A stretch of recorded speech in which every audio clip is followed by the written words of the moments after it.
So, yun. What's up, guys? Ay, yung kamay ko. What's up, guys? Guasha ay in the house.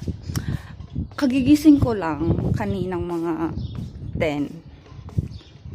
10 ba yun? Pagtas ko maligo, lumabas ako dito sa garden namin. At alam nyo, guys, sobra ako natawa. OA to masyado, no? Kasi hindi naman to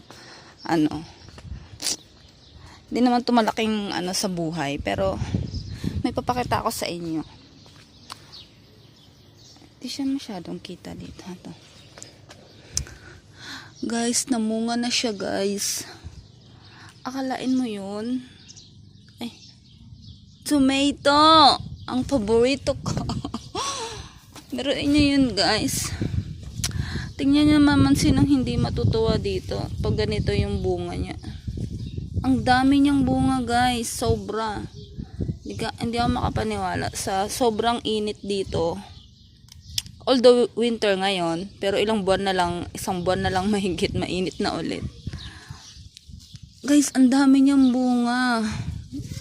Tingnan nyo naman yan. At hindi lang ito yung puno dito, meron pa doon sa kabila. Tsaka doon sa labas. Ang sarap sa pakiramdam. Ang bango kaya, oh. Ang bango ng kamatis. Alam niyo yun kasi, kahit na sobrang init dito, kita nyo naman yung tubig niyan. Ayan, oh. Ang supply ng tubig niya, ayan. Di kuryente pa yan. Oh. Ha? Yan.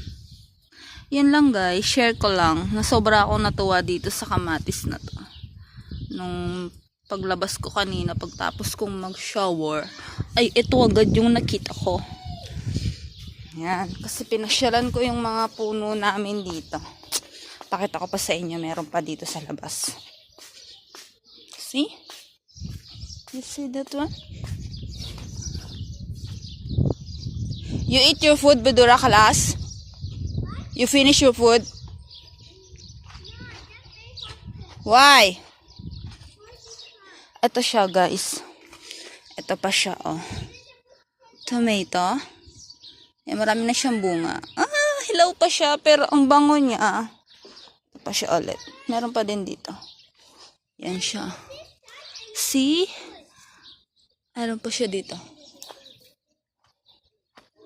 Oh, diba? Pag nagutong si Gracia, bilis lang mamitas dito, oh. Grabe.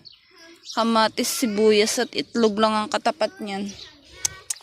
Grabe, ang saya ko.